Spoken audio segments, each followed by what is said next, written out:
Ce matin, ma fille Cléophée a eu envie de prendre une carte de l'oracle des guerriers de la Terre. Et j'ai trouvé qu'elle était tellement parlante que j'ai eu envie de vous la partager. Donc ce jeu, cet oracle, est de Alana Fairchild. Et la carte qu'elle a reçue ce matin, c'est Amwata, sagesse supérieure. Je vous la partage parce que je sens que dans la période que nous vivons actuellement, eh bien, elle vient vraiment confirmer et appuyer sur l'essentiel. Revenir à l'écoute de notre intuition et de notre instinct. C'est vraiment aussi ce que j'exprime dans mon livre Hymne à l'intuition. Et parce que pour moi, c'est vraiment la porte pour le nouveau monde. On doit maintenant arriver à faire cet équilibre entre l'intellect, l'intelligence du cœur et l'intelligence du corps. Et vraiment mettre l'intellect au service de l'intelligence du cœur et du corps. Alors voilà, je vous lis la carte.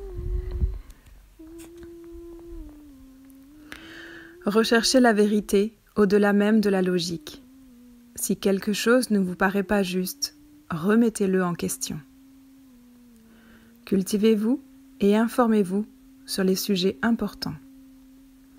Fiez-vous à votre esprit qui est assez fort et brillant pour cela. Renforcez votre estime de vous en vous fiant à votre intuition pour décerner le vrai du faux et l'utile de l'inutile. Ayez foi en vos capacités mentales. Si l'on vous a critiqué ou donné l'impression d'être dépourvu d'intelligence, rejetez ces opinions qui appartiennent au passé et n'ont aucune pertinence au présent. Vous vous immuniserez contre les manipulations d'autrui qui ne sont ni exactes ni utiles.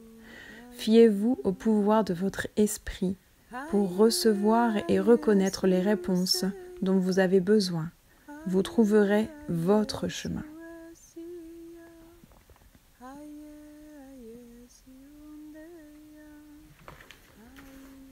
Les conseils spirituels que la carte vous propose aujourd'hui. Je rappelle que c'est la carte Amwata, sagesse supérieure.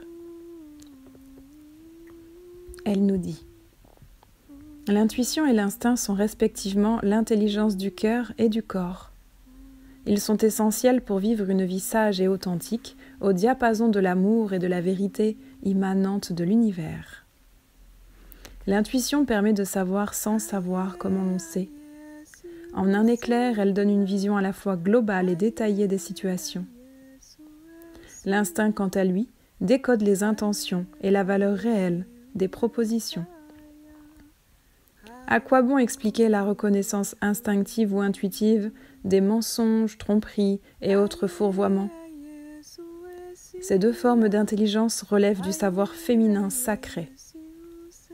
Il y a ensuite la logique et le raisonnement, des dons très utiles à l'humanité, pourvu qu'ils ne coupent pas du savoir féminin. Ils jouent un rôle important dans le bonheur et l'épanouissement.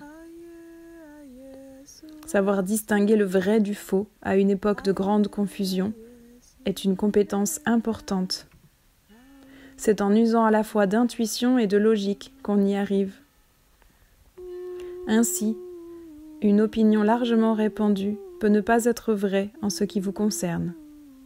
L'intelligence féminine sacrée vous informe de telle sorte que vous mettiez la vérité au service de votre noble but. L'oracle d'Amwata vous suggère de prendre le temps de vous informer. Si vous avez une décision à prendre, fiez-vous à votre instinct et à votre intuition plutôt qu'à la logique ou à l'opinion d'autrui. Veillez cependant à vous procurer les informations les plus pertinentes. Amwata vous conseille de ne pas accepter d'emblée l'opinion d'autrui, même s'il s'agit de quelqu'un qui vous a bien conseillé par le passé ou qui se prévaut d'un gros bagage culturel ou professionnel. Votre intuition vous encourage à choisir un cap différent. Cela ne nuit pas au respect que vous avez pour celui ou celle qui vous offre son conseil. L'univers a simplement d'autres plans pour vous.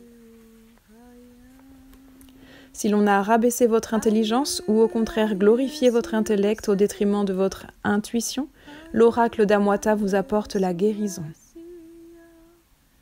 Nous possédons tous une combinaison personnelle d'intellect, d'instinct, d'intuition et de perspicacité. Vous avez été créé dans un but particulier et le jugement d'autrui, en bien ou en mal, n'a pas d'importance. Ce qui compte, c'est de trouver le meilleur moyen d'appréhender la vérité et d'avancer en fonction d'elle. Pour finir, il y a une pratique de guérison que vous pouvez faire si ça vous intéresse, si vous avez envie vraiment de pacifier et de vous ouvrir vraiment à votre intuition, à votre instinct, que ce soit vraiment vos nouveaux guides pour votre vie d'aujourd'hui.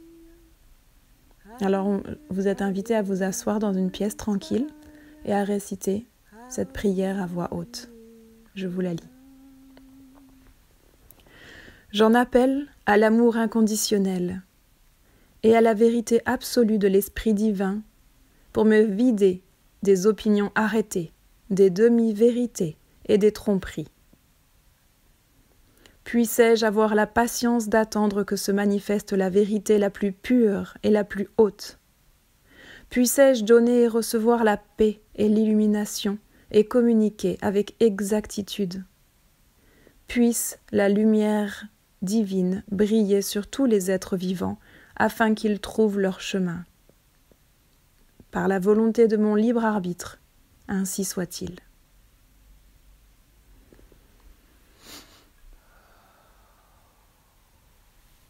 Détendez-vous aussi longtemps que vous en aurez besoin. Fermez les yeux et concentrez-vous sur votre respiration pour laisser le pouvoir de la prière faire son œuvre. Videz-vous entièrement de vos pensées et plongez dans un état de relaxation aussi profond que possible. Vous avez achevé cette pratique de guérison. Merci à tous. Très belle fin d'année. Je nous aime. C'était Élodie Amélie. À bientôt.